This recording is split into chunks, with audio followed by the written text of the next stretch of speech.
Well, hello there. Hello, hello, hello, hello. Welcome to the Bitchuation Room podcast live. Once again, I am your host, Francesca Fiorentini. I hope you're good. I hope you're fine. I hope you're healthy and all masked up. I hope you've made every mask coordinate with every outfit that you own. I don't wear pants anymore, so that's fun. I was looking at my jeans the other day just going, why? Why? Hello, everyone out in the ether.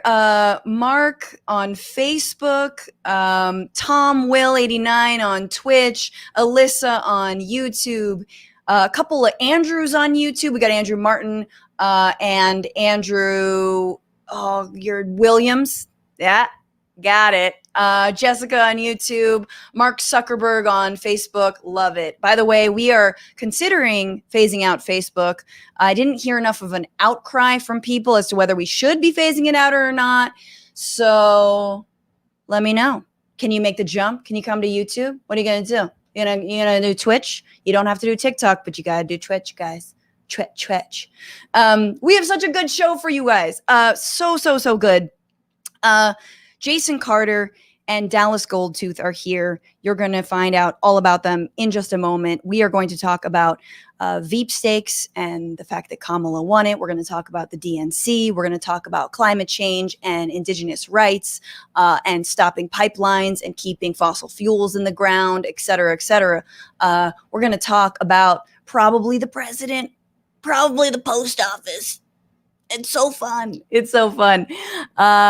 And a little shout out to our dear NATO Green, who is going to be back.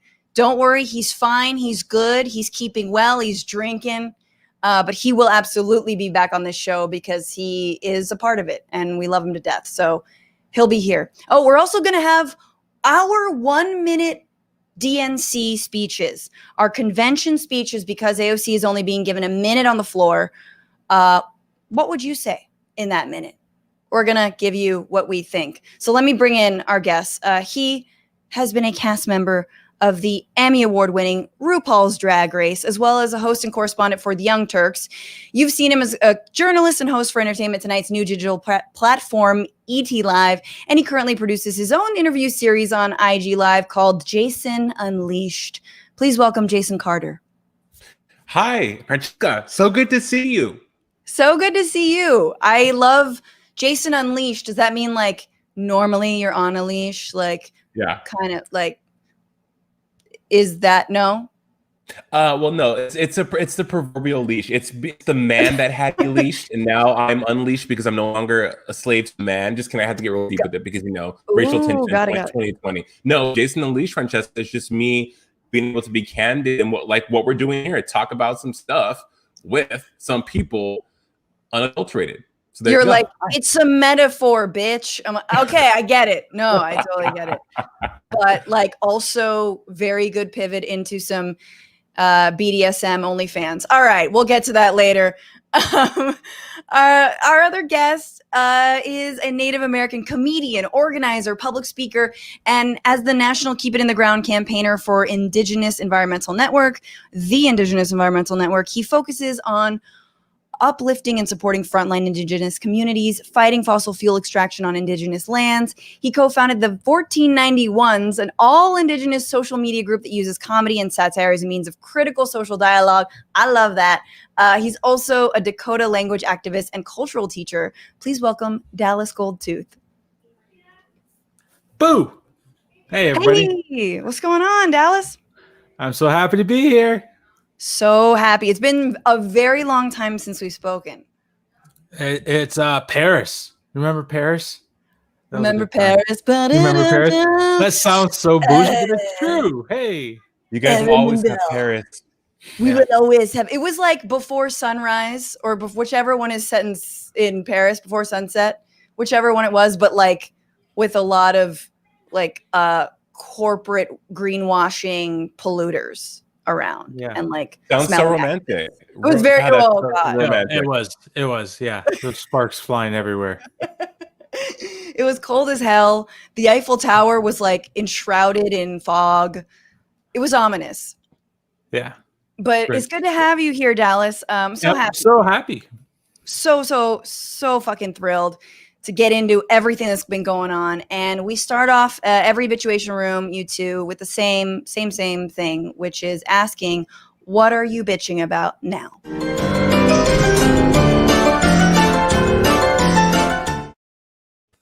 So, you like that? You like that? Leveling up.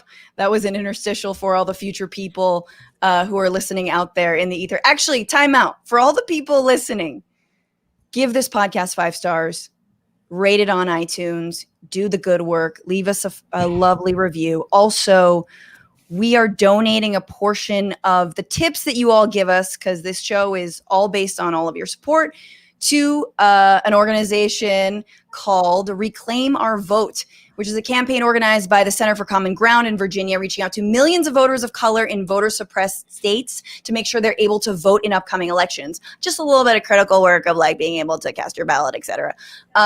Tip us TBR-Live, TBR Live on Cash App, TBR-Live on Venmo. Sorry, you two. You should bitch about the fact that Francesca didn't do that announcement earlier. I always find interstitials to be like the live ones on a live video are just so like, okay, you have to read this. You know how sometimes like there's graphics, it's real pretty when you see them on like, MTV on podcasts and live streams. It's like, and pause. Okay, so now we're going to do this really cool ad. Please go buy the pen. You know what I mean? Right. It was, I like didn't sell you any Casper mattresses. I was like, tip for a good cause. So at least I aim to one day sell Casper mattresses on this podcast, Jason. I hope you know that. Well, I have a Casper, and you know what? Every day my back hurts like a motherfucker. So screw Casper. Just kidding. Caspers are good. They're great. They're great. Sponsor us. Dallas, let's start with you. Okay, what are you bitching about right now? It is a Sunday. It might be hot as balls where you are. It's hot as balls where I am. What's going on? I am annoyed at the fact of how much I'm turning out like my dad. It's something that I think every person tries to resist at some point, or a good amount of people try to resist as much as possible. But then every now and then you get to a point where you're like, you know what? I am turning out like my parents, and I don't like that, but yet I understand why they are the way they are. Sure, you get the mania. Like I understand the power of just waiting until 3 p.m. to watch Jeopardy with a bowl of popcorn, how satisfying that seems. I feel I'm old. Like I'm getting older where I'm like, that sounds comfortable. I wore my first knee-high socks yesterday in a long time, since I was like 9 years old. And they were literally my dad's socks, because I didn't, my socks, that's a long story, but somehow I ended up with my dad's socks. I literally put them on, and that was the transformation. Putting on my dad's socks, I became my dad. So it happens. You got it in that moment. And now I have transformed. And it doesn't help that I look like my dad. On the internet. I'm sure your dad is not like that. I look like him. I look like my dad, 30 years ago. I'm a little bit more pale than him, but it is inevitable. Yes.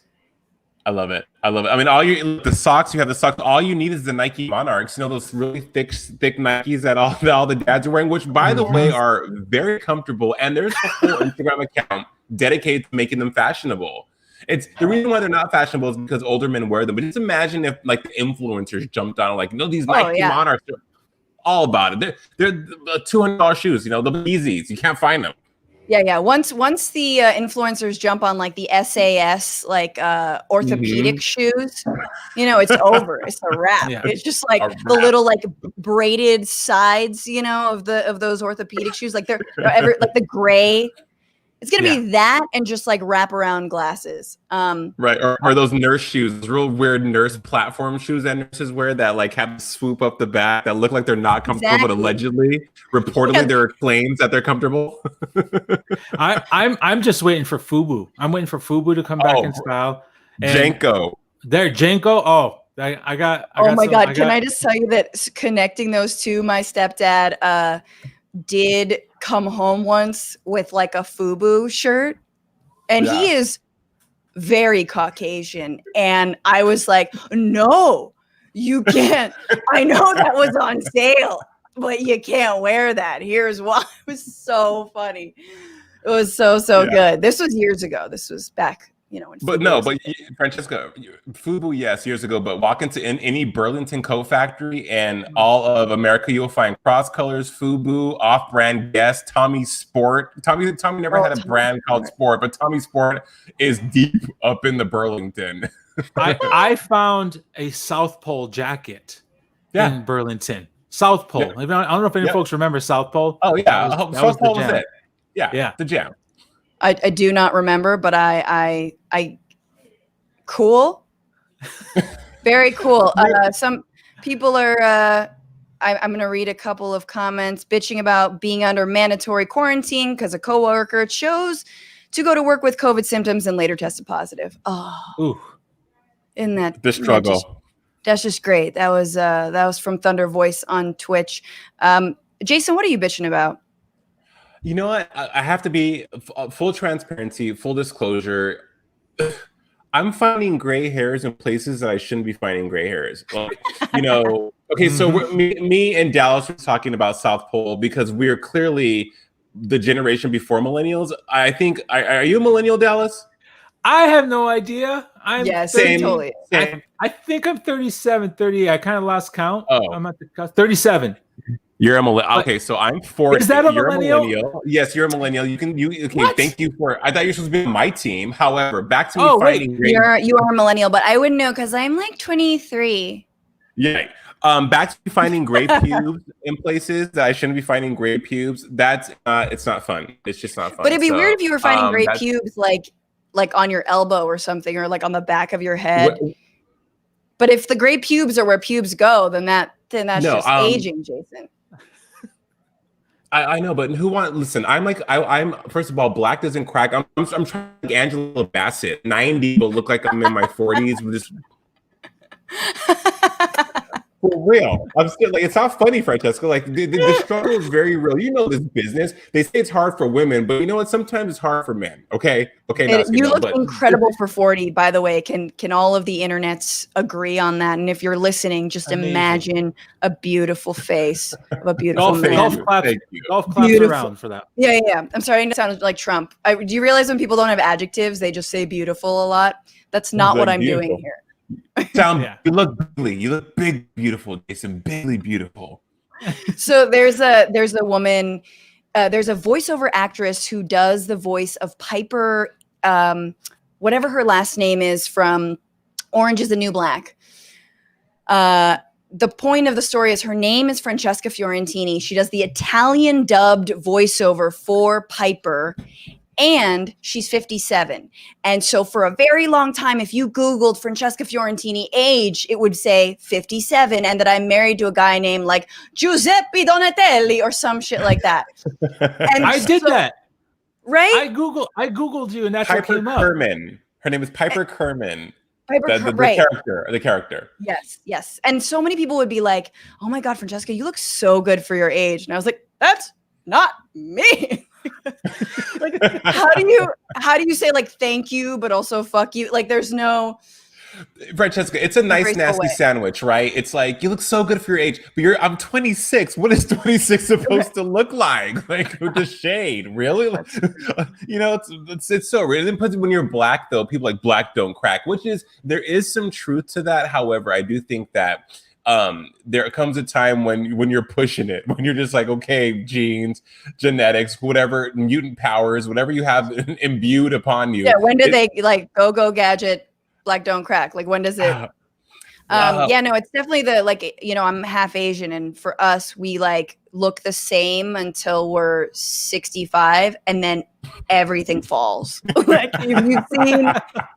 On your birthday, it's like blow out the candles, boof. Hey, I want to go back to what is actually the cutoff for millennial, because 1981. So if you're born from 1981, I think to 1996, you're considered a millennial, and then after that, well, I mean, but listen, this is per Wikipedia, and we know how reliable that vetted source is. But but I think for sure from 81 through the mid 90s, you're considered a millennial. Then you become like Gen Z, but look, my mom then you just can be disappear into the ether, right? Or you're a fetus. You're a zygote. You're not even a real thing.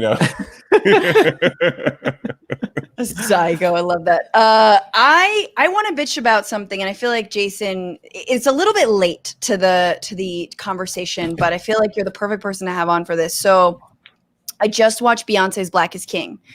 And I know a lot of people who follow me, they don't know that I love Beyonce. I don't talk that much about like pop culture or anything. And every time I do, or like go out for a job where they're like, what are your opinions on pop culture? I'm like, I love celebrities. I have to pretend, but I do like Beyonce a lot. And I saw Black is King. And then I read all these like think pieces about how Black is King like fetishizes being, royalty in Africa, and fetishizes Africa as a continent, as a whole, and that there's cultural appropriation happening and sort of all this stuff. And then I was listening to it and I was like, oh, wait, this is just the same thing that Kendrick Lamar did for Black Panther, another Disney Marvel movie that he created an entire album where he like sang some verses and had entire songs, but then also Oscar nominated, gave this space for like artists to like African artists to like shine, and it was awesome and it was great. This is the same shit. It's the exact same thing. And yet I don't remember people being like, well, Kendrick Lamar really sold out the continent, and like, how dare he, and why does he fetishize? Like, she's doing an album about the Lion King. Of course there's king worship. Like, it's so I'm just going to call sexism on this one. Of course. I mean, look, listen, let's keep it 100. Call sexism why with how the president's saying that Kamala's angry. She's angry. Look, people, black women are like, this has been said time and time again through history, are the most unprotected people in America, right? Beyonce, unfortunately, is a very powerful entertainer who is staunchly steeped in her blackness. We remember 2018's Homecoming, which was this beautiful celebration of blackness on Netflix that was like, wow, only Beyonce could deliver that type of compelling content. Her getting in bed with Disney to reimagine the Lion King with a nuanced and then through a nuanced lens of blackness is genius. Of course, and we live in a time, Francesca, in Dallas, that the knee-jerk reaction is to from a base that isn't liberal, that isn't progressive, that is just douchebaggery. That she is haters, essentially trolls. Haters is that because she's black. She is, she's pushing forth the black narrative, which she should, because that's how she moves through the world as a black woman. And so we always want people of the culture to tell the stories of the culture. Why not have someone like Beyonce do that creatively? I think if Kendrick Lamar, I'm glad you made you drew the parallels of him being a man and her being a woman. If he came out with something like this, I think they would laud him a little bit more. But also think about the time we're in the last 90 days, what's transpired in our country, though. Sure. We're hypersensitive to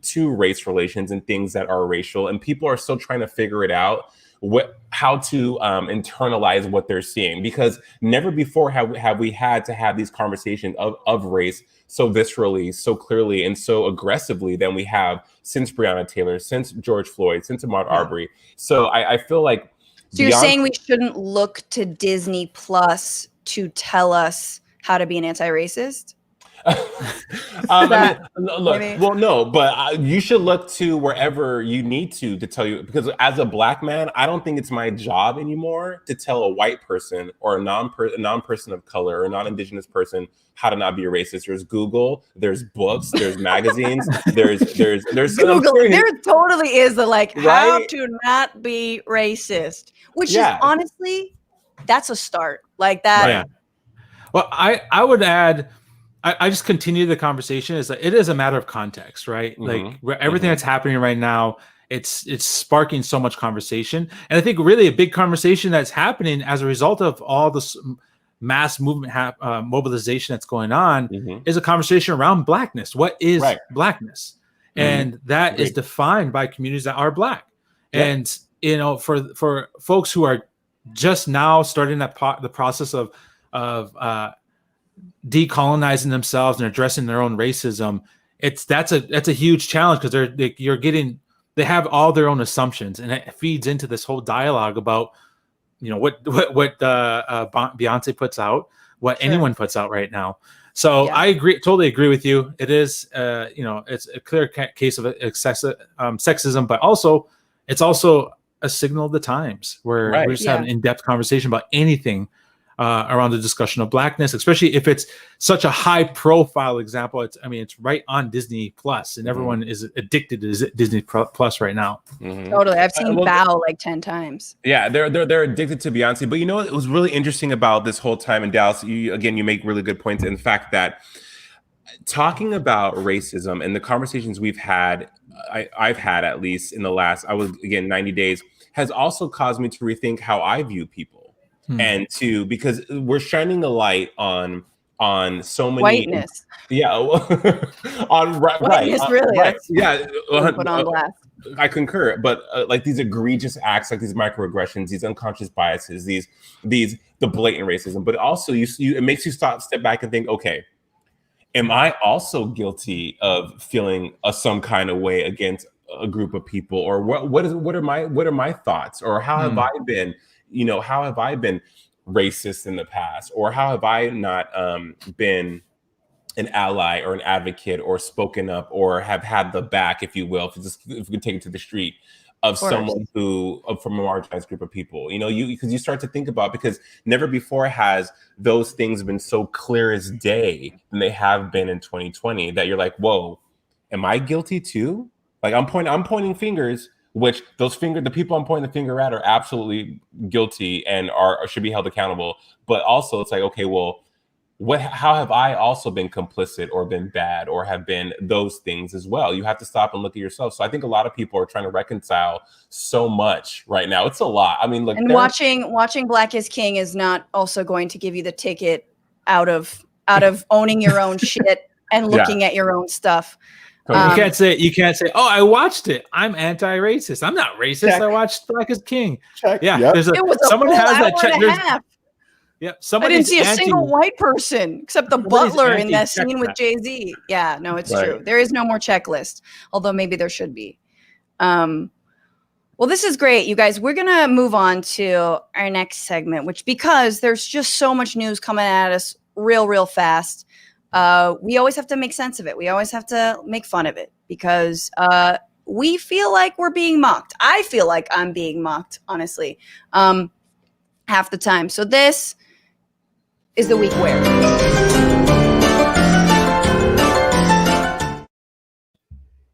You need like a voiceover in the week where. You gotta get the voiceover right there, or have someone beatbox like the week where. Becca, were we recording that? I think we're just gonna we're gonna steal that. Another Black man's work. I'm going to steal it. My Italian side will co-opt that. Or my Asian side, either way. This is the week where, all right, Jason, you kind of hinted at some of the stuff that's been going on. Some people in the comments bitching about no new stimulus plan and a lot of clickbait around whether there is a stimulus plan. This was the week where Congress decided to take a month-long vacation despite not reaching any deal to extend unemployment benefits or for any more stimulus money or any money to secure voting. And look, guys, I get it. Sometimes you need a break, okay? Look, sometimes you need to stare out at the blue expanse from your yacht in order to gain perspective, to be able to come back into session and boldly continue doing nothing. Like that's, take a break from it. Like Congress, you guys, I feel like Congress is like the game show Deal or No Deal, except instead of Howie Mandel with a briefcase of money, it's Mitch McConnell with a Ziploc baggie of his last dookie. Just like, hey, yeah. You like this? Do you want this? Do you want this one? Somehow it also just keeps getting renewed every season. Like this is like the worst show. I mean, Jason, you comment on a lot of like game shows and new shows out there, and this is the worst. Congress is the worst show out there. I don't know why we renew it. Right. And it's like, okay, so if we want to get really 100 with this, what should be happening is they should not be going on a month-long break to enjoy their Labor Day weekends and whatnot. They should be wearing Depends diapers, staying in there 24 hours a day like it's surgery, and workshopping the shit out of this new stimulus plan for the American people, because it's going to be well over a month in just a few weeks where the end of that extra 600, which, by the way, I was receiving happily. is done. Seriously, like, let's keep it real. That money, I was elated, overjoyed, over the moon, and just living my best life when the CARES Act was passed, because that money was well needed, right? Yeah. Millions of Americans have been able to survive and have some kind of life, some kind of, I don't want to say hope, but some glimmer of keeping their existence, because that extra money them to feed their kids. You had a moratorium on evictions. So many wonderful things that were passed very quickly then. Thank you, Congress. Thank you, whomever, in March. Why can't we get that now? And the conversation about, well, let's, of course, Trump with this new executive order, $400 down to $300. The states are going to pay 25%. California states are saying we don't have the money, nor do we have knowledge to update systems, which is so bizarre to me too. Like, California, for one, you're like the fifth biggest economy in the globe. How have you not been able to figure out how to, I don't know, get Windows 98 at least on your computers to have this system be able to process this money? It's just so bizarre to me, but people still need it. And for Congress to be gone that long and then come back and then have a pissing match over, well, we'll give this to that person, or people they're not going back to work because they're making more money on unemployment. That's besides the point. There's more people who need that money now than the people who are not going back to work because they're making more money. So just figure this shit out. It's not that hard. These are lawyers. Hold on. These are lawyers, millionaires, genius people, really smart people, very people who all they have to do is just say, this is what's right for the American people. We did it before. This time is unprecedented. Let's just do it again and keep it pushing. That's all they have to do. It's that simple. You know what I expect is the type of dedication. Do you remember the NASA employee who drove 1,200 miles with a diaper to go see her love or her person Forrest of Gump. Interest? Yeah, Forrest Gump. That's what we need. We need that type of dedication. Waiting at the bus stop with a half-eaten box of chocolates. Yep, that's what we need. Just to sit there and do your job, bring your chocolates, make sure everyone is fed. I wish that they just, that just made me think of, how much Forrest loved Jenny. Imagine if our politicians loved us that much. What if you felt any kind of, love or tenderness from the people in charge? We're looking for our peas. We're the carrots. Peas and carrots. Come on. You guys are our carrots. Can you imagine? I really hope to hear that in your DNC speech, Dallas. Okay. I'm putting it in there. Yeah, but you're only getting a minute. You're only getting a minute, Dallas, for that. Yeah. Just a minute. Make the case for love. This was also the week where Joe Biden announced he would be picking Senator Kamala Harris as his running mate, thus answering the question, can you side-eye your way into power? Yes. The internet had a lot of feelings about this nomination, mostly black or white, saying Kamala is either Black Jesus or a neoliberal devil, when the answer is both. Kamala's politics are like her ethnic mix. It's a complicated shade of brown. I know from personal experience, being mixed, people see what they want to see, right? We are all things to all people. That's part of our charm and our ability to, be vice president. But now everyone will be asking her, but no, politically, where are you from? Where are you from? Let me add another from. A lot of thoughts on this over the week. I felt like it was a pretty predictable choice. Dallas, where'd you come off on this one? I think it's all a matter of optics. I think we all expected it. We all knew it was coming, right? There was this whole game of who are we going to pick? But we knew who the contestant who was going to get the rose in the end. We all saw the writing on the wall. And yeah, it is kind of crazy. I've seen the criticism, the critique out there, in this time of this movement for Black liberation and discussion around cops and the murder of Black folks. Yeah, we're going to pick the person who is self-identified as the top cop. It's pretty... it's not the best optics. I'm come on here. Who are you talking to in the lead up for this? That's what I'm going with is I actually think that it would have been an amazing show to hear the backroom conversation and when they're weaning down the candidates, that would have been juicy enough just to feed me for 4 months at least. Oh, agreed. Like whittling down from Keisha Lance Bottoms to Elizabeth Warren to the myriad of different women that were on the roster. But here's the thing: Kamala can do the job, though, and she's accomplished.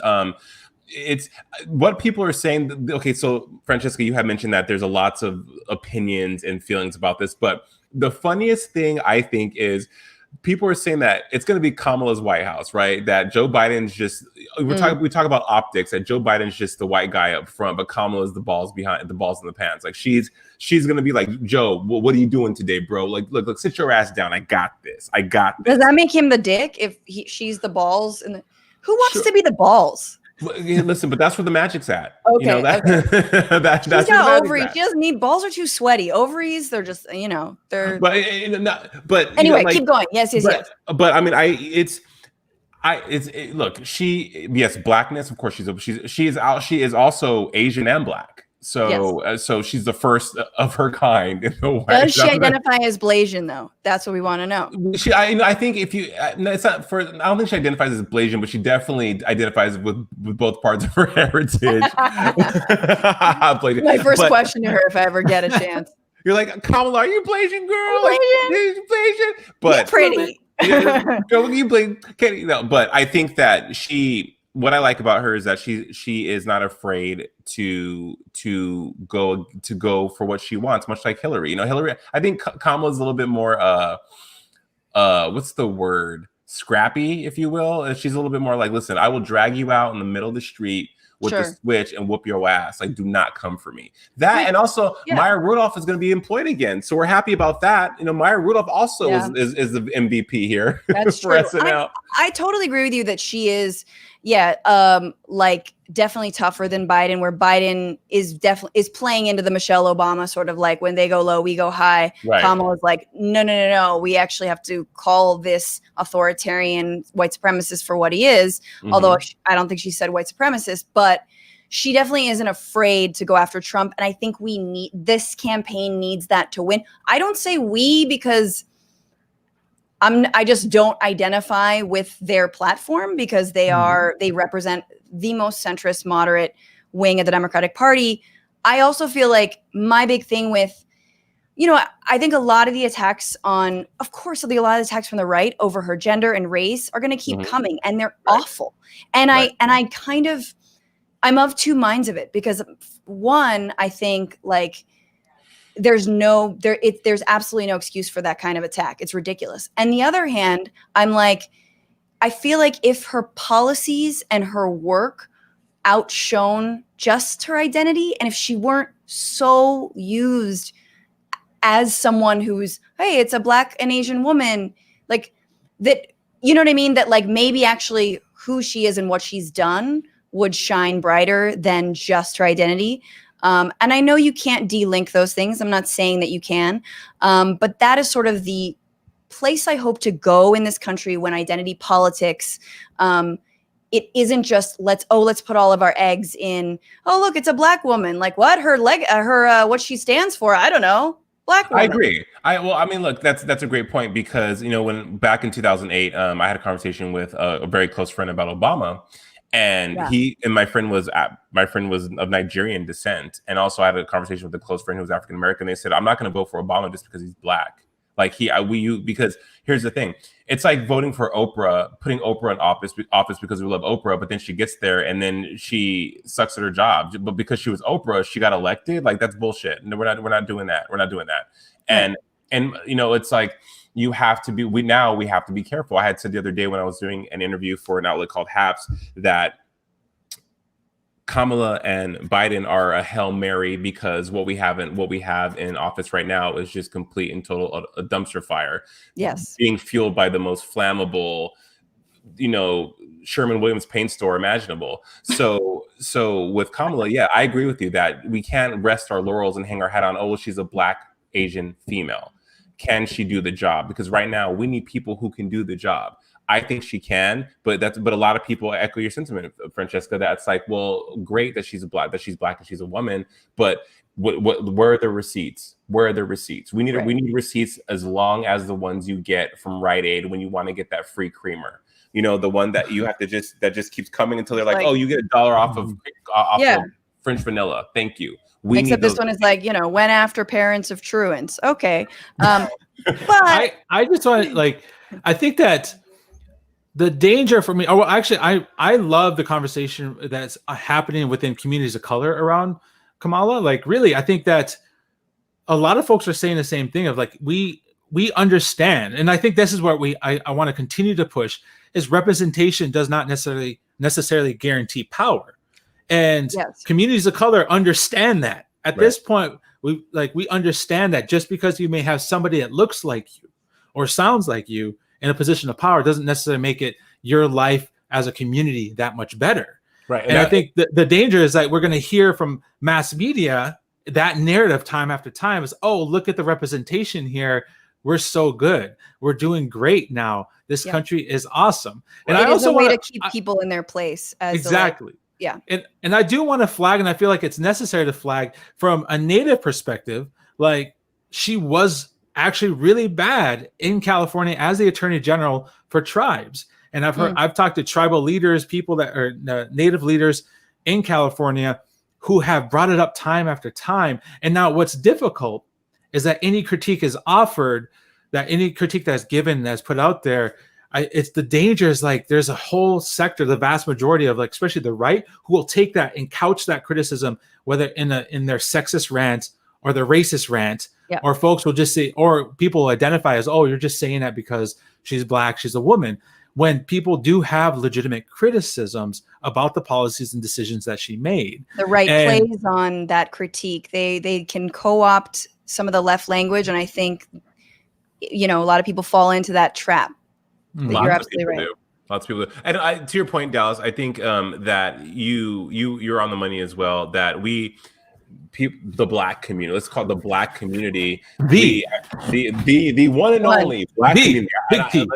And I'm speaking for every discount. I'm not speaking for the whole Black community, but for myself. When I just want to make sure that, because any marginalized group of people, women, Native Americans, non-POC, we only get like one chance, right? We have to be 5 times better than our counterparts, right? We have to be hyper excellent at everything. So we're aware now that we have been in a moment where the light has been shown on us. We've been given a seat next to the table to air our grievances, and that we have to make good on everything we put out there, because that seat may be pulled from us very quickly. And if Kamala, when Biden and Kamala get into office, I do think they are going to win. I think it's going to happen. I'm praying that she comes correct, because it would be very detrimental to the Black community if she doesn't. Which I feel she will. But we didn't think Trump was going to get elected, and look what happened. Even Megyn Kelly was like, I woke up this morning and I just couldn't believe what happened. I'm like, oh my God, like like it's you did that. Yeah, you helped do that. No, I mean, I think, yes. And I think the difference is, are social movements, are people going to keep the pressure on and not throw up their hands, either out of, oh, good, the non-evil people are in office, or I didn't like them anyway, they're not my people. They might not be your people, but you still have to push them. And I would argue still have to vote for them. But let's move on, because there's more that happened this beautiful, delicious week of hell. Nom, nom, nom, nom, nom. This was the week where the war on the post office rolled on, with reports and images of mailboxes being removed and $1 million mail sorters being thrown out. The U.S. Postal Service warned that in 46 states, it cannot guarantee all mail-in ballots for the November election will arrive in time to be counted. Democrats are calling on Postal Service leaders to testify before Congress, which I'm just like, great, cool. Another explosive testimony that basically confirms that, yes, all the bad stuff is definitely happening and there's nothing we can do about it. Congressional hearings in the Trump era are like hearings about your dad explaining in detail how he fucks your mom. Like that's like, you knew it was bad and you never really wanted to hear it, and there's nothing you can do to stop it. It's like, oh, look, the Judicial Committee on how your dad fucks your mom. Ooh, the Antitrust Committee on fucking your mom. Oh, here's the Committee of Ways and Means of fucking your mom. Like, I don't want to hear any of it. It's all bad. Agreed. It's my 67-year-old uncle called it. He calls a lot of stuff that doesn't come true, but he called this like months ago. He was like straight up, what Trump is going to do is going to set it up so that when he loses, he'll have a fallback and say, well, it's because it was fraud through the mail. Right. And then he'll say, well, negates it all. I'm still in power. Here we go. I put the Burger King crown on. We're good to go. That's that. And that was that he called it. And I think that's where we're going towards, is that clear setup where he's already set up the narrative that it's going to fail and not in his favor. It's unclear how he's engineering that. Is it, I'm going to destabilize the post office so that when the ballots aren't there, I can say there was fraud, even though the fraud and cheating was on his part to probably throw out a bunch of Democratic ballots. Do you know what I mean? Like, it's hard. Yeah. It actually doesn't matter what the strategy is. This whole postal situation's like the first season of The Handmaid's Tale, where they like dismantle the government and they just go in, the sons of Jacob go in and just wreak havoc across the country. What's sad about beyond what is happening at the postal services, I was at the post office here in Miami last week and then back in LA before I moved, and just the maudlin attitude and feeling of the workers when you're at the postal service. Sorry, you can feel it. It's like these are people who have worked for this organization for some 30 years, looking to retire, who have it's a lifestyle, really. It's a thing. When you work for the postal service, it's a thing. It's like, sure, you don't lick that many stamps before it changes you. Right. Like that, it's like the taste of mint is something that's intrinsic to your body now. Like you sweat mint. But and so for them, and I like, you ask for pens, you ask for things, and there was a woman named Cindy there who I was sending something, and I was like, do you have a pen? She's like, listen, we don't have any supplies, we have nothing, I can't help you. And the look in her eye was just so real. And she wasn't being like a disgruntled postal service worker. She was really like, we have nothing. Like, so so I feel like that again, disregarding the American people on so many different levels is what's happening here beyond voter suppression. There's so many different layers of just poor treatment of the American people, and it's sad.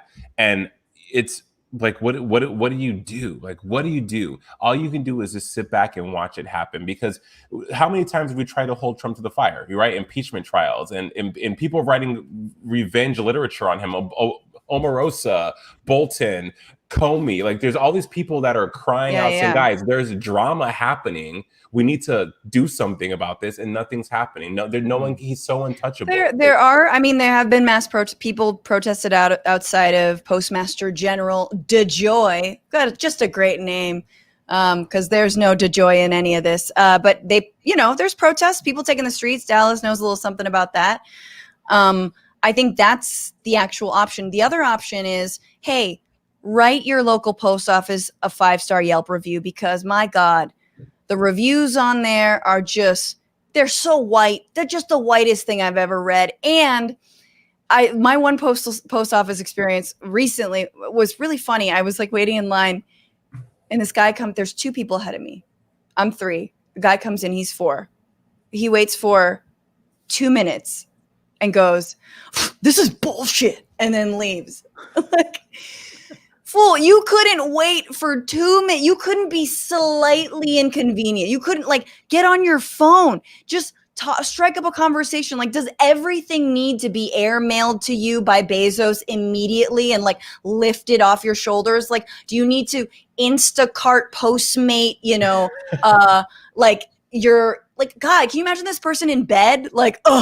I'm tired. You know what I mean? This is what I'm saying. These have some patience, stick it through, and write your post office a 5-star Yelp review.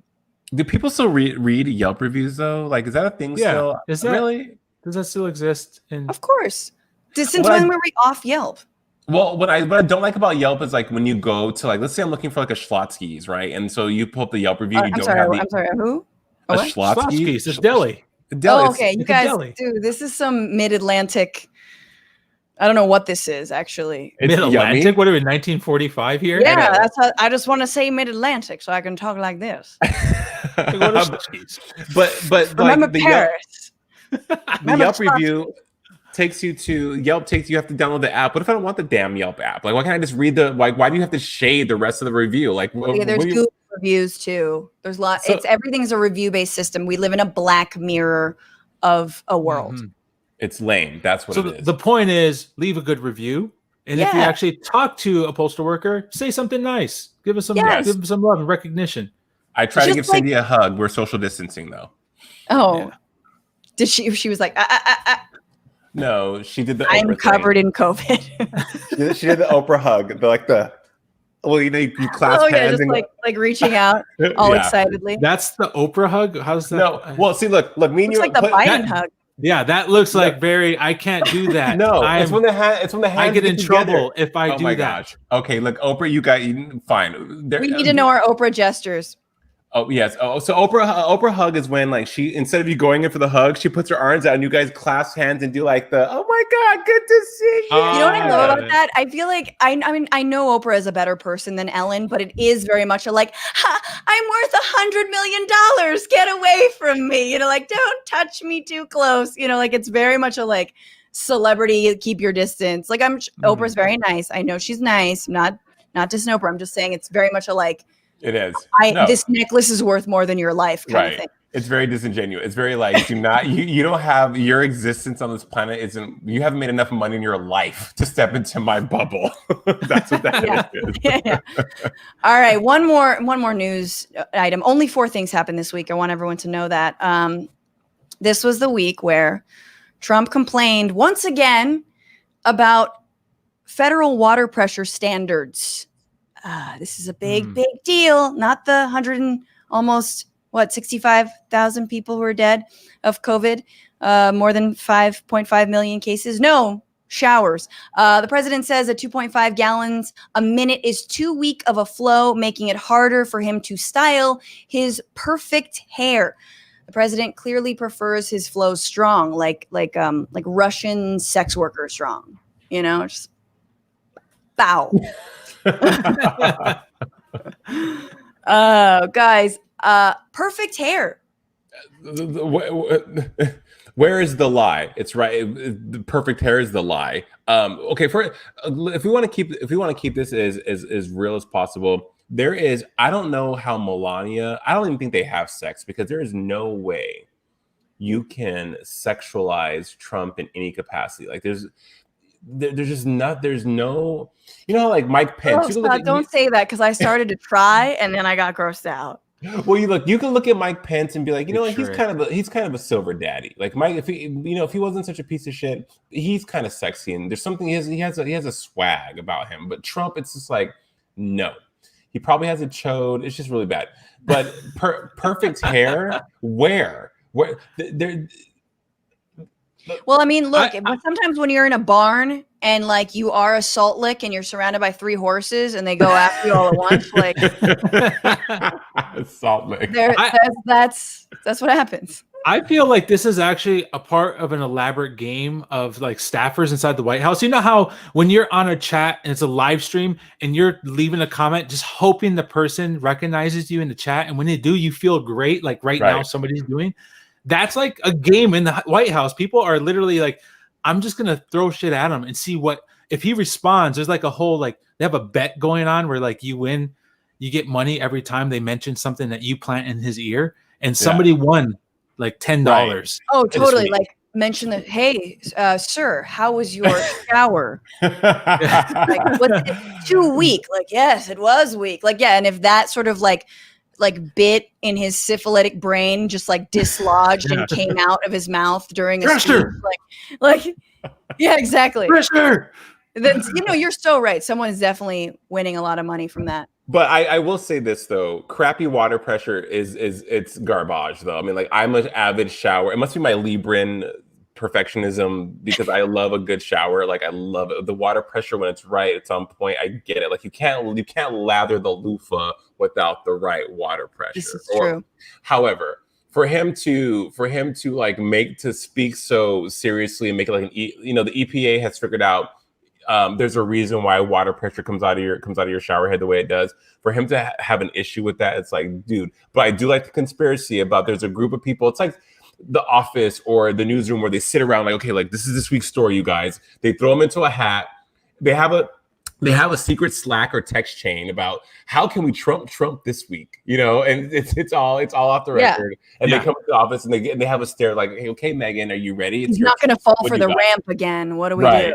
Right. Or Alyssa, what do you think? Well, there's like 10 of them. There's like a Jeff, a Jake, a Chad, Alyssa. They have to have like an East Indian, like an Ahmad, like a group of people to sit around and talk about like an Ahmad. Or or a Kumail. Yeah, a Kumail or something. Trump wants water pressure in like 1982. All right, he wants to be able to like drown a few endangered fish, like. Not that they can drown in water, but you know what I'm saying? He wants to drown a polar bear in his shower, like actively. Do you know, like that's how much water he wants. He wants like a few low-lying communities to go under because of his shower. Well, I think actually more than that, what he's looking for is like a 1960s fire hose on the march protesters kind of level of pressure. That's what he wants. Yeah, and like, oh my God, that gets me horny. Imagining Trump in the line of a fire hose and a bunch of German shepherds. Yeah, that is the only way I can sexualize. And batons, those sticks that are always in every racist photo from like the 1950s. The batons that they have to beat people with. Yes. Those, you can't have by BLM protesters just being beaten down a sidewalk. That one KKK member in the back. That they always said that one KKK guy. It's like finding where's Waldo, where's the KKK member? Oh, he's behind the other dude in the back. There's always one in one picture. Always. It has to be entirely filmed in 60 frames per second, slow motion. When it happens, bring back the hoses for his hair. Yep. That's so good. Biden will do that. Kamala will do that. Oh no. Look, we don't need a Green New Deal fire hose for Trump. If we're not going to save the planet, at least give us a good laugh while we're going down. I'm going to move on because Dallas, I want to get into it with you and pick your brain. This is the sitch.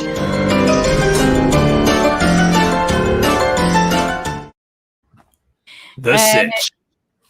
Welcome to the sitch. And just a reminder, hey, tip us. We are donating proceeds to Reclaim Your Vote and Reclaim Our Vote, this campaign that works with the Center for Common Ground in Virginia, reaching out to millions of voters of color and making sure that they are able to vote in upcoming elections. And this obviously means registering. It means getting your mail-in ballot. It means hand walking your goddamn ballot to the post offices if you need to. TBR-Live, TBR Live on Cash App. Thank you so much in advance. You guys are always the sweetest. Dallas, it's been years since we spoke. We were in Paris. It was the COP 29, 34? 365th.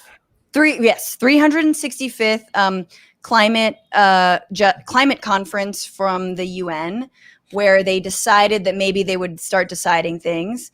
No, that was actually a good one because this was the Paris Climate Accord COP.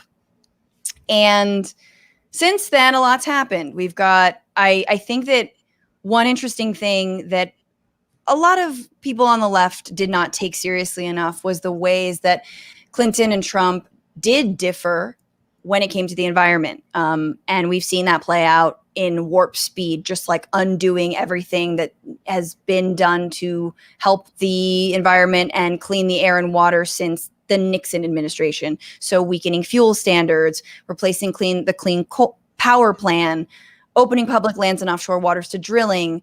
Just recently, methane emission regulations just gone. Why not?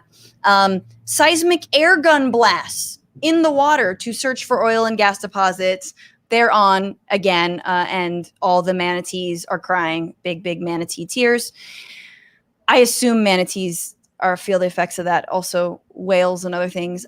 We're leaving that Paris Climate Accord. I think there's a plan to build a dam in the fucking Grand Canyon, if I'm not mistaken. So it's funny because we talk about like Trump as being the last gasp of whiteness. I feel like he's also the last gasp of like settler colonialism. Like, we are going to dig out every last inch of money we can from this beautiful land and exploit the fuck out of it before we go. How have these years been for you, Dallas? And how have you put the Trump administration into this lens of both Indigenous rights and climate justice?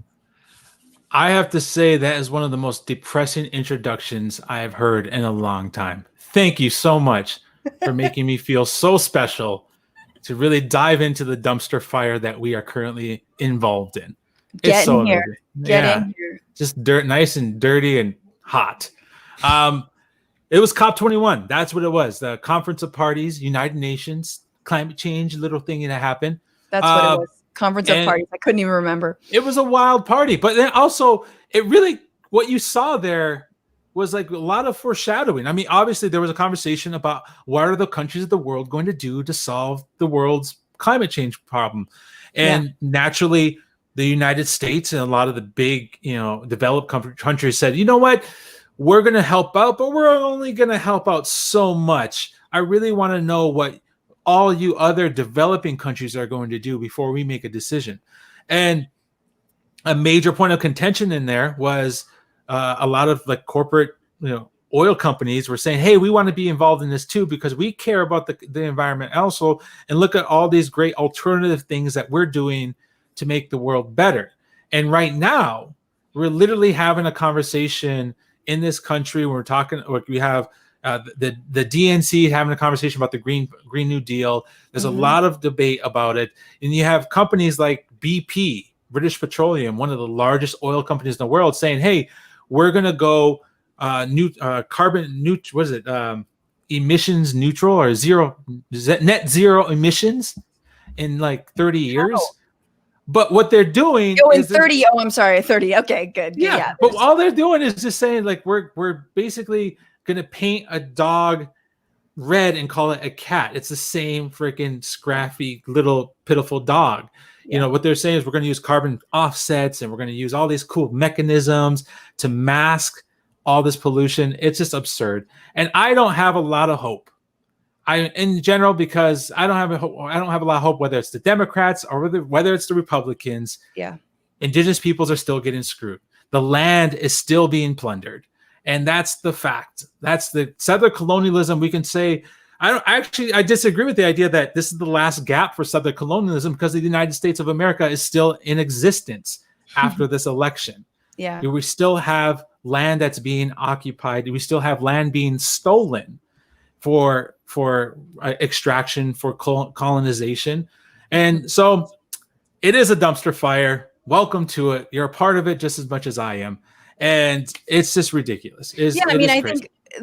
I mean, what you spoke to before is this difference between republicanism, which is just extraction without any kind of breaks, and sort of the Democrat wing, which is much more, extraction, but with a few breaks, a few things here and there, but no real serious plan to keep oil in the ground, which I know the Indigenous Environmental Network, that has been part of your call, is to no new pipelines, no new extraction, keep it in the ground. We have all of the oil. The planet cannot afford to burn all of the fossil fuels that we are extracting right now. We have 9 years left, 10 maybe, to get to zero emissions, not 30 like BP has said. I mean, I guess, even though you feel like it's the same, like, isn't it better to slow walk the doomsday? Isn't that good?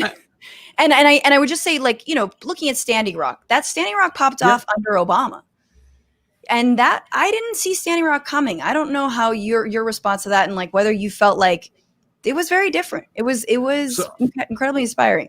So there's a lot there. I'll speak quickly about Standing Rock. I'll speak to that just for a quick moment, just to show, like, I was actively organizing against the Dakota Access Pipeline before it was actually a name. We just called it the Bakken Pipeline. Mm-hmm. And there was planned to have an to occupy the land. That was planned. People were like, we're going to set up a camp. We're going to stand in the way. We're going to, hold a space to protect our land from this oil company and to protect it from land theft. But when we set up that camp, and honestly, when I say we, it's actually a lot of Indigenous women who are coordinating that effort. I want to give a special shout out to my sister, Joy Braun, who was the first camper. She works for IEN, and she's awesome. She was the first person to set up a camp.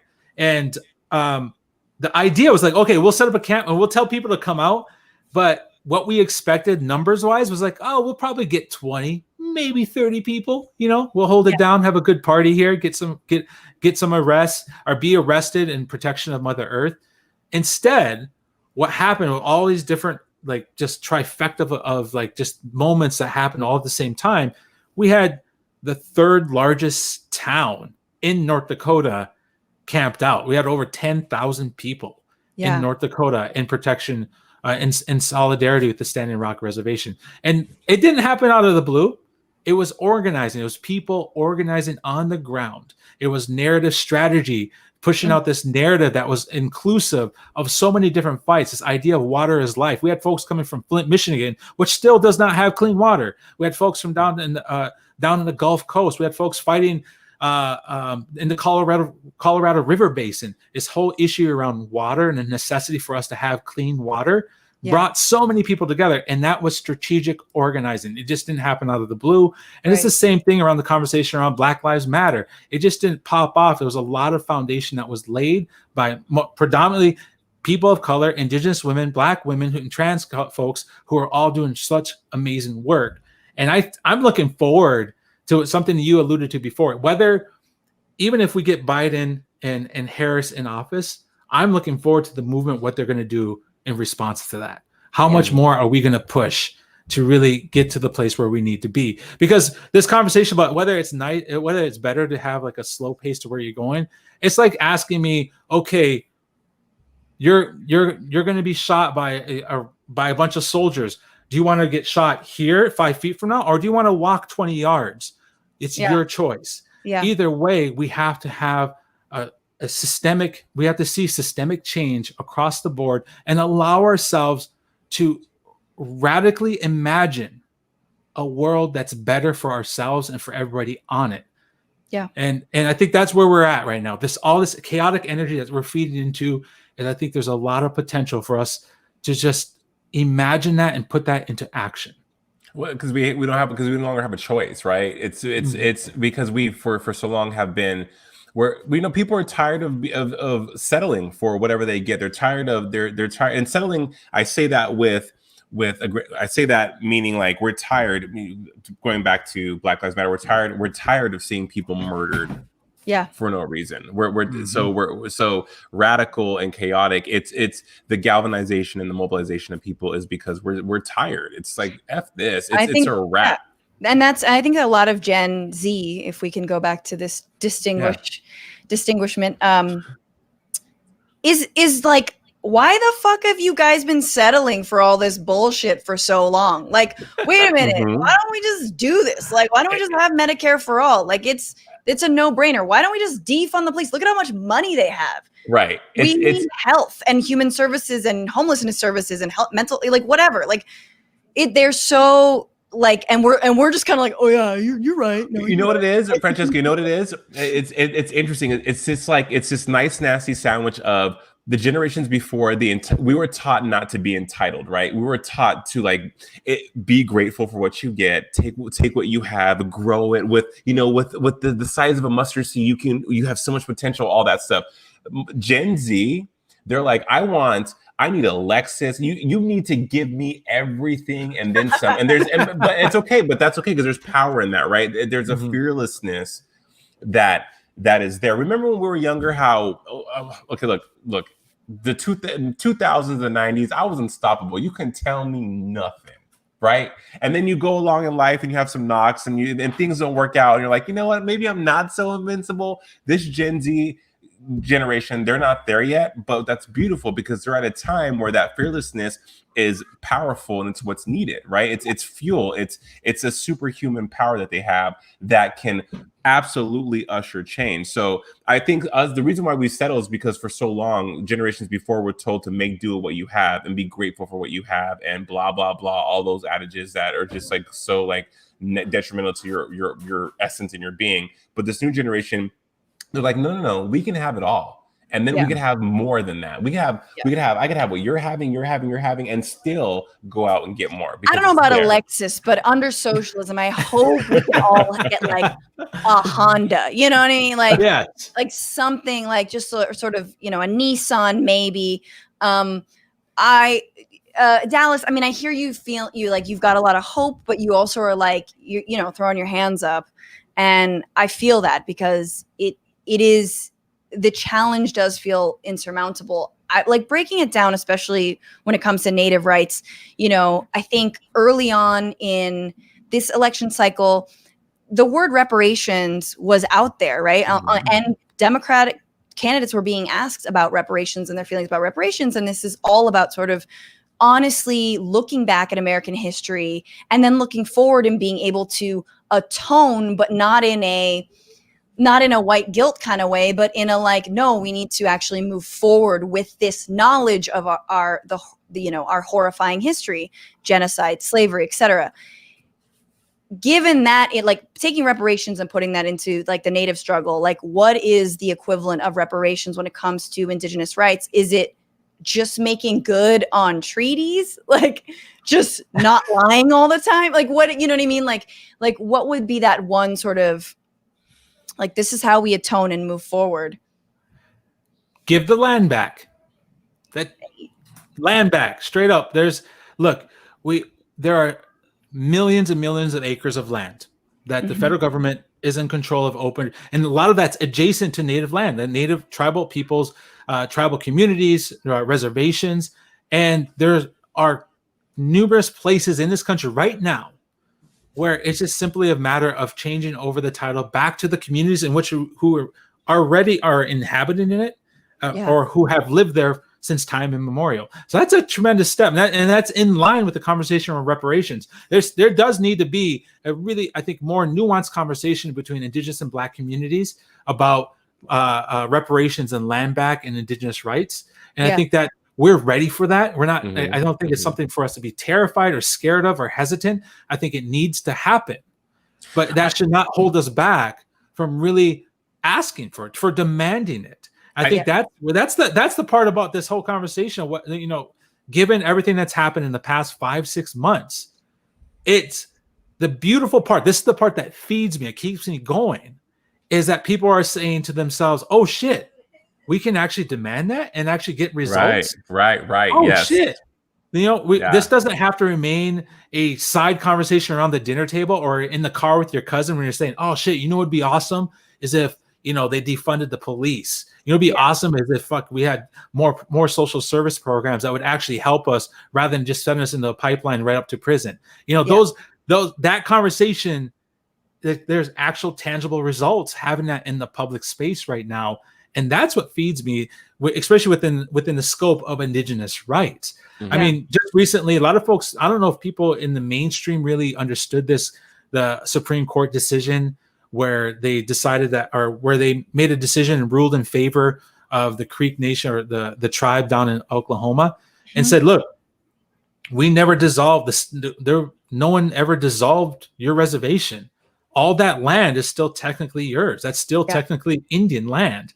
And it caused so much controversy in Oklahoma because that's the heart of one of the Republican hearts of this country. And this idea that they no longer have jurisdiction on some things was so terrifying for them. And we're seeing real life, just ongoing conversation about what that means. But it just shows you what is possible. That's what's amazing right now. Andrew Martin on YouTube asks you a question I think that many people have, and it sounds basic, but I know you can answer it, which is what would you do with the land? What you have the land back, what do you do with it? I I am speaking for all Native Americans, the Native American. Yeah, there we go. That's the thing is, I can't answer that. Yeah. Every community has, they are going to answer that. Like, you can't say, hey, you one person, what are you going to do with it? Because we can't do that. I can't just answer for like the 568 distinct sovereign nations in this country. I can't answer the question for them. But my hope is, or actually my firm belief is that they have everything within their power to decide something better than what is currently happening right now. Yeah. Having hope and faith and self-determination for communities to decide what's going on and what's impacting their bodies, what's impacting their water, what's impacting their food. Like, let's give them power. Let's empower people of color, Indigenous peoples, in the context of this conversation, to decide for themselves what is the best path forward. I think that. Sorry, go ahead. No, I just think that we have a proven track record. We did fucking pretty damn well, for a long ass time until it got all jacked up by settlers. I mean, that's exactly what I was just going to add is like, and this is sort of the work that I know you do and the work that so many, whether it's water protectors in North Dakota, why am I getting that wrong? Or in the Amazon, which is when you protect the rights of Indigenous people, you protect the environment. Like, that is one and the same. So let's imagine, if you're just trying to like survive, you should give land back to Native peoples because they understand and know how to take care of it and be custodians of it and not burn it all to the ground, dig it all up, make sure that this river no longer gives you, fish, or this forest no longer gives you wood. I remember years ago, I organized a conference called the Life After Capitalism Conference in 2004. I am older than I look. And 65 years old. I am actually 57. And io sono un'attrice. I don't know how to speak Italian, but this awesome Native American activist Canadian activist, Art Manuel. I'm sure you know of him. Yeah, he passed away in 2017, but he's amazing, and he gave an opening ceremony speech on every day of this conference, and he said something to me which was like, look, any idiot can like chop down a whole forest and like make money off of it. It's people who are smart. It's Native people who know how to chop down a fourth of the forest, some of the forest, sell that, and have it all grow back, and then you're fine. And hey, this is a literal money tree. We know how to keep this land profitable, and not just profitable, like alive.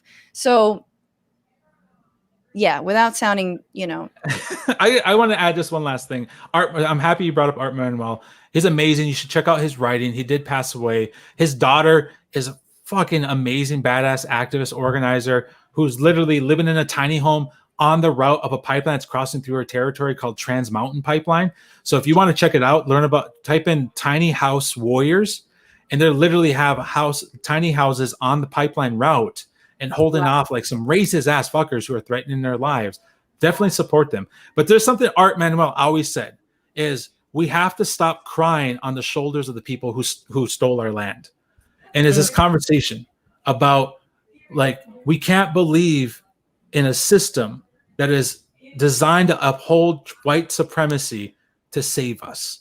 Mm-hmm. That's absolutely like the core belief.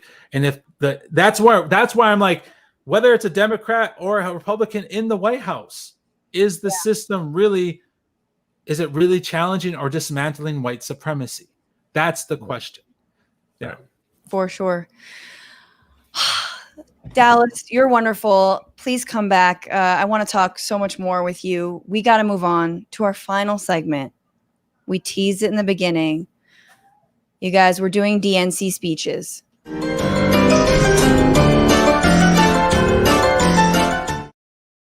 So the Democratic National Convention is happening this week on the internet.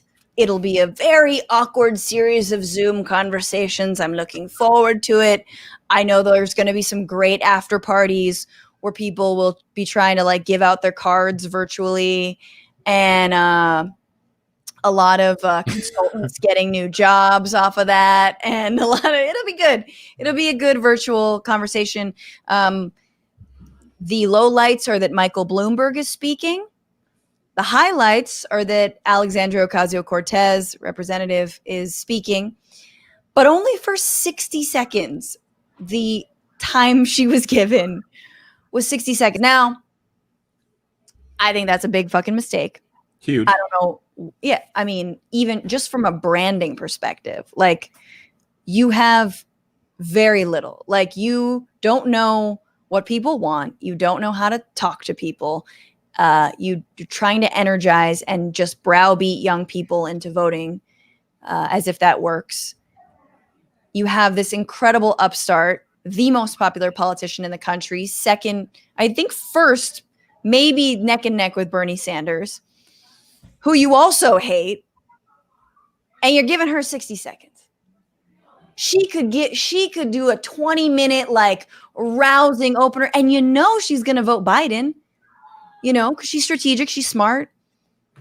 But no, you're giving her 60 fucking seconds. So, in honor of AOC's only 60 seconds, I was going to ask you all, Jason and Dallas, what would you say in 60 seconds at the DNC if you were given that time? And I know it's a lot of pressure, but I'm going to be timing you. Oh my God. I'm ready.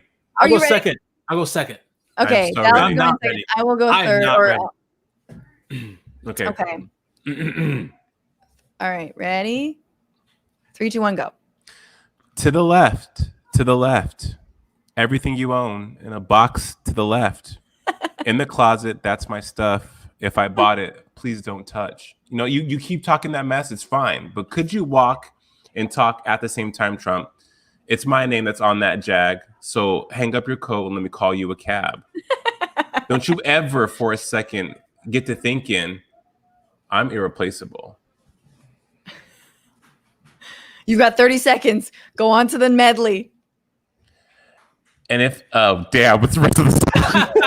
And if I'm not your everything, how about I'll be nothing? Look, nothing okay, or and and all all to you. Good. There you go. You can make any Beyonce song a speech. I'm telling you, any Beyonce song a speech. That is my favorite Beyonce song. We've got 5 seconds left. Anything? Oh, damn. You know what? Vote Biden. Beautiful. My timer went off. You checked all the marks. Or you marked all the boxes. We got Beyonce and Biden in the same thing. Someone sang backup in a weird moment. That was my Facebook politics profile for a while. It was like, where do you stand politically? And it was to the left, which only those who know. And I love that. Great song, irreplaceable. Dallas, do you want me to go or you want to go? That's too much pressure. Look, all right, ready? I'll go. Ready? 3, 2, 1. 60 seconds are on the clock.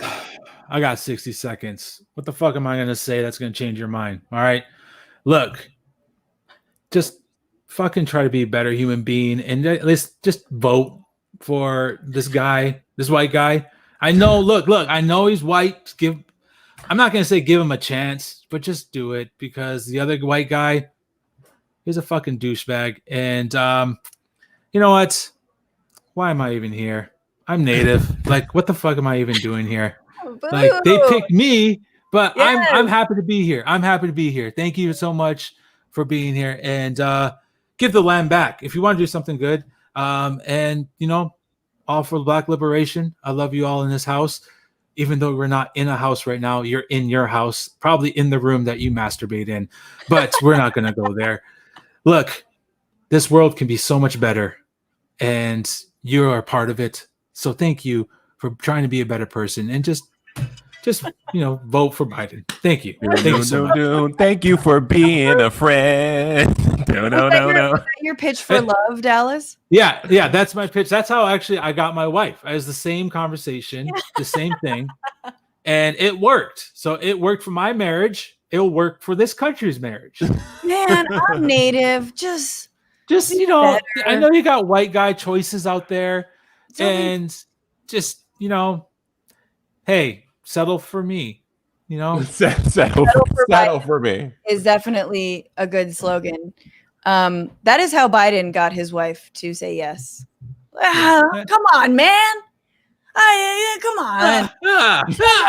Here's the deal, Jack. We're going to get married. We're going to go down the chapel. You're going to say, yes, I do. And then we're going to have a party. Okay. And there's going to be shrimps and we're going to dance the tango or whatever. Or, we're going to do the limbo. One of the things with bows. And then he goes, come here. Let me smell you. All right. I'll be a great president. Okay. Here's my speech. Blah, blah, blah. Francesca Fiorentini. Amazing. Yay. Thank you. Hello, big tent party. How are you? Even though we are on Zoom, someone farted in here and I can smell it and I know who you are. Why is the mean age in this room water aerobics? Ever think about that? Look to the person to your left and to your right. Chances are they remember the storming the beaches of Normandy, which we might need to do again because fascism is real and so is white supremacy. And I don't know if we're ready to take that on. 20 seconds. Look, guys, there's two kinds of bad drivers in the world. There's assholes and idiots. Democrats are idiots. They don't mean to kill your whole family, but they do. They're not really assholes about it, but you need to be better. Watch where you're going. Use your mirrors. Also, don't fall for phishing emails. And who killed Epstein? Someone here knows, okay? Private chat. All right, that was so good. Yeah. Guys, let us know in the comments what you would do with 60 seconds at the DNC, at the convention. And that has been the Bituation Room. Holy shit. Jason Carter, Dallas Goldtooth. Thank you so much. Jason, how can the people find your work and follow you? You can find me on Disney Plus. Black is King. No, you can find me on Instagram at Jason Carter Official. Also on Twitter at JJC Forever, not forever, forever the word. And it's been a pleasure hanging out with you, Dallas and Francesca. So fun. And yeah, that speech, I'd vote both of you for those both speeches. Those were incredible. Thank you. Take care, Jason. Dallas, what about you? You can find me across the social media platforms under Dallas Goldtooth. And check out our organization I work for is the Indigenous Environmental Network across the streams as well. Support our work, support Indigenous frontline communities fighting for environmental justice. And I'm so happy to be here. So I'm actually really excited that you asked me. I felt a little like, oh, like this is the big time, like kind of thing here. So thank you, Francesca. YouTube is the big time. This is the big time. Me and this fake green background. If you're listening as a podcast, there's a fake green background. Dallas, you're great. I encourage everyone to watch Dallas's stuff. He's got a good bit about white cougars, and I appreciated that. If you can find some of his stand-up online, do it. And this has been the Bituation Room. Thank you so much for being here. Thank you for your comments. Thank you for your tips. TBR-Live, TBR Live on Cash App. First one was Venmo. We're donating to reclaim our vote. Thank you to Becca Rufer, just a wonderful, wonderful, wonderful producer who's helped me put this entire show together and put it on. And remember, request your ballots. Know when you're voting. Make a plan to vote. Don't just bitch about it. Be about it. Okay. I want to be able to bitch with you after November, no matter what happens. Also vote because John Lewis took a bat to the head for our right to vote. And we should owe him at least the courtesy of making our way to the polls. Obviously, I'm a socialist. Obviously, I believe in revolution. I believe in systemic overhaul. I'm a Bernie babe at heart, but I will vote for Biden and Harris in November because the alternative is this. They need that money in order to have the post office work so it can take all of these millions and millions of ballots. Now, if we don't make a deal, that means they don't get the money. That means they can't have universal mail-in voting. Buy stamps, y'all. Bye.